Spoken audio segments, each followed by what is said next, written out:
Okay, so have you? Alright, show him the harness.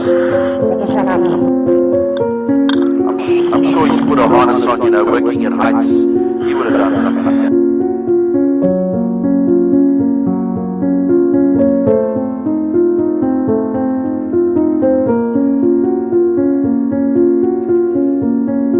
Alright, leave it at that.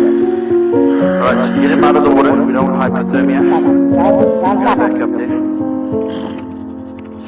And then we're going to bring you home, okay? Alright. So now I just want you to keep calm, okay?